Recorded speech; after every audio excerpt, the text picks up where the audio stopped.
नमस्कार दोस्तों, जय जोहार। मैं सी एस देवी आपका बहुत बहुत स्वागत करता हूं हमारे इस यूट्यूब चैनल पर।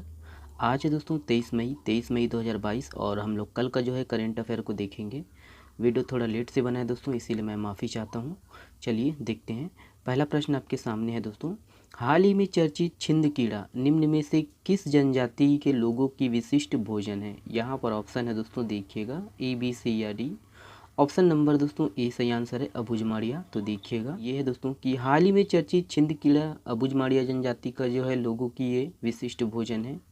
और ये है कि दोस्तों याद रखना है ना कि ये छिंद कीड़ा जिसे दोस्तों गोंडी में इंद पुंडंग कहते हैं और अंग्रेजी में दोस्तों पास वेविल कहते हैं। और इसका वैज्ञानिक नाम याद रखना है दोस्तों, राइनोकोफोरस पेरुगिनस है। ठीक है, ये सबको आपको याद रखना है दोस्तों। चलिए अगला प्रश्न देखिएगा। ये है दोस्तों, हाल ही में चर्चित धमतरी के दुगली ग्राम, इसे किस नाम से जाना जाता है? यहाँ पर ऑप्शन है दोस्तों ए, बी, सी या डी। ऑप्शन नंबर दोस्तों ए सही आंसर है, राजीव ग्राम। देखिए दोस्तों विशेष कि गरियाबंद जिले के आदिवासी अंचल कुल्हाड़ी घाट में दोस्तों 1985 में स्वर्गीय राजीव गांधी का आगमन हुआ था और इसी समय उन्होंने धमतरी जिले के दुगली की यात्रा की, जिसे अब दोस्तों राजीव ग्राम के नाम से जाना जाता है।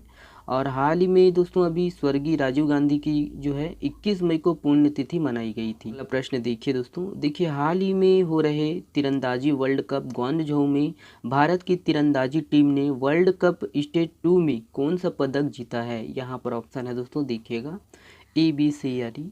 ऑप्शन नंबर दोस्तों ए सही आंसर है, स्वर्ण। तो देखिएगा विशेष दक्षिण कोरिया दोस्तों, दक्षिण कोरिया के ग्वांगझोऊ में हो रहे तीरंदाजी वर्ल्ड कप 2022 स्टेज 2 में दोस्तों फ्रांस को हराकर भारतीय टीम ने स्वर्ण पदक जीता है। और इस टीम में अभिषेक वर्मा, रजत चौहान और अमन सैनी शामिल थे। ठीक है, चलिए देखिए अगला प्रश्न है।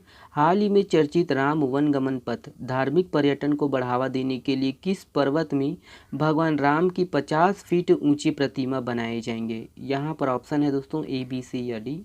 ऑप्शन नंबर दोस्तों ए सही है, रामगढ़ की पहाड़ी। तो देखिए विशेष दोस्तों कि राम वन गमन पथ धार्मिक पर्यटन को बढ़ावा देने के लिए रामगढ़ पर्वत में दोस्तों भगवान राम की 50 फीट ऊंची प्रतिमा बनाए जाएंगे। और ये है कि ये सरगुजा जिले में है और अंबिकापुर से करीब 60 किलोमीटर दूर स्थित है ये पर्वत, रामगढ़ की पहाड़ी, रामगढ़ की पर्वत। और 14 वर्ष वनवास के दौरान दोस्तों भगवान राम ने यहाँ है ना आए थे और यहाँ पर दोस्तों भगवान राम ने इसी पर्वत पर विश्राम किया था। रामगढ़ को दोस्तों रामगढ़ की रामगिरी की पहाड़ी भी कहते हैं और इसका जो आकार है, ये पर्वत का जो आकार है वो टोपी के आकार का है। ठीक है, इसको याद रखना है आपको। देखिए अगला प्रश्न है। देखिए नेशनल जियोग्राफिक सोसाइटी ने हाल ही में किस हिमालय पर विश्व का सबसे ऊंचा मौसम स्टेशन स्थापित किया है? यहाँ पर ऑप्शन है दोस्तों, देखिएगा ए, बी, सी या डी। ऑप्शन नंबर दोस्तों डी सही है, माउंट एवरेस्ट। तो यही है ना। देखिए याद रखना है कि नेशनल जियोग्राफिक सोसाइटी ने हाल ही में विभिन्न मौसम संबंधी घटनाओं को स्वचालित रूप से मापने के लिए दोस्तों माउंट एवरेस्ट हिमालय पर विश्व का सबसे ऊंचा मौसम स्टेशन स्थापित किया है, याद रखना है आपको। अगला प्रश्न देखिएगा। देखिए 22 मई को विश्व भर में कौन सा दिवस मनाया जाता है? ऑप्शन देखिएगा ए, बी, सी या डी। ऑप्शन नंबर दोस्तों ये सही आंसर है, विश्व जैव विविधता दिवस।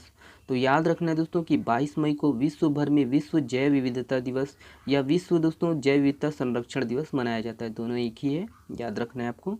अगला प्रश्न देखिएगा, ये है, इसको भी आप देख लीजिए। ये भी कि है ना वर्ष 1993 में संयुक्त राष्ट्र महासभा ने जैव विविधता के मुद्दों पर है ना समझ और जागरूकता बढ़ाने के लिए इस दिवस का जो है मनाने का घोषणा किया है। देखिए अगला प्रश्न है। देखिए छत्तीसगढ़ में तैयार किया गया हर्बल गुलाल पहली बार किस महाद्वीप के बाजारों में बिकेगा? ऑप्शन है यहाँ पर ए, बी, सी या डी।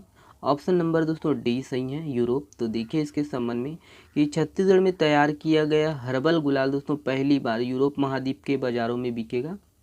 और ये है कि गौठानों में कार्य करने वाली जो महिलाओं के द्वारा बनाए गए हर्बल गुलाल की मांग जो है यूरोप में भी है और यहाँ लगभग 42 लाख हर्बल गुलाल जो है यूरोप को भेजा गया है। चलिए अगला प्रश्न देखिएगा। देखिए बालूद के महिला महाविद्यालय का नाम निम्न में से किसके नाम पर किया जाएगा? ऑप्शन देखिएगा ए, बी, सी या डी।